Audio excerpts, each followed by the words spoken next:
உங்கள் சத்யாவில் இப்பொழுது ஆடி அதிரடி தள்ளுபடி. சென்னையில் உள்ள முக்கிய ஏரிகளில் நீர்மட்டம் சரிந்து வருவதால் மாநகருக்கு குடிநீர் தட்டுப்பாடு ஏற்படுமோ என அச்சம் நிலவுகிறது. ஏரிகளில் தற்போதைய நீர்மட்டம் எவ்வளவு? பல ஆண்டுகள் கழித்து சென்னையில் குடிநீர் தட்டுப்பாடு ஏற்படுமா என்ற கேள்விகளுக்கு பதிலளிக்கிறது இந்த செய்தி தொகுப்பு. கர்நாடக மாநிலம் தமிழகத்திற்கு நீரை திறந்துவிட முரண்டு பிடிப்பதால் டெல்டாவில் வறட்சி தாண்டவமாடும் நிலையில், மறுபுறம் மாநகர் சென்னையில் குடிநீர் தட்டுப்பாடு நிலவ வாய்ப்புள்ளதாக கூறப்படும் தகவல் சென்னை வாசிகளை மிரளவிட்டுள்ளது. சென்னை நகரின் தாகத்தை தீர்க்கும் செம்பரம்பாக்கம் ஏரி, புழல் ஏரி, பூண்டி ஏரி, சோழவரம் ஏரி, வீராணம் மற்றும் கண்ணன்கோட்டை தேர்வாய் கண்டிகை ஏரி உள்ளன. இந்த ஏரிகளில் நீர்மட்டம் சரிந்து வருவதால் வரும் காலங்களில் குடிநீர் தட்டுப்பாடு ஏற்பட்டு விடுமோ என்ற அச்சம் நிலவுகிறது. கடந்த ஒரு மாதத்தில் 4 முக்கிய ஏரிகளின் மொத்த நீர்த்தேக்க அளவு 47%இலிருந்து 42% குறைந்துள்ளது. மொத்த சேமிப்பில் 5% சரிவு ஏற்பட்டுள்ளது.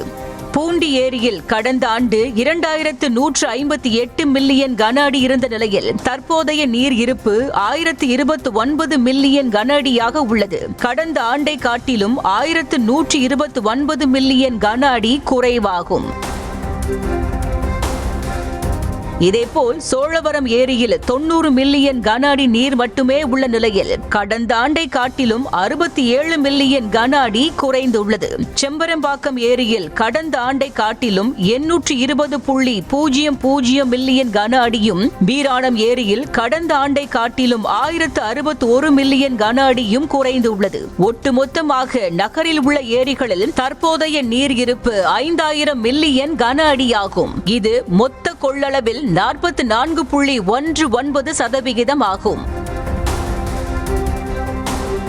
சென்னை மாநகரில் நாள் ஒன்றுக்கு 1248.51 மில்லியன் லிட்டர் நீர் தேவைப்படும் சூழலில் ஒரு மாதத்திற்கு சரியாக 1 TMC குடிநீர் பயன்படுத்தப்படுகிறது. அந்த வகையில் 5 ஏரிகளின் மொத்த கொள்ளளவான 11.757 TMCயில் தற்போதைய நிலவரப்படி 5.329 TMC நீர் இருப்பு மட்டுமே உள்ளதால் வரவிருக்கும் காலங்களில் குடிநீருக்கு மாநகரம் தடுமாறுமா என்ற கேள்வி எழுகிறது.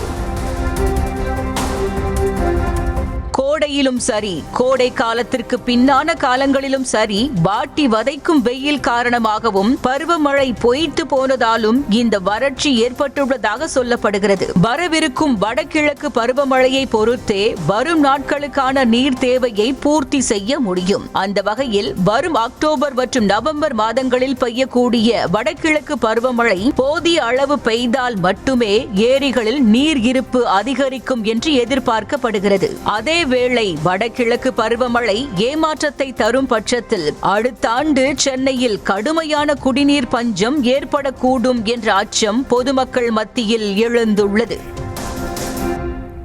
உங்கள் சத்யாவில் இப்பொழுது ஆடி அதிரடி தள்ளுபடி.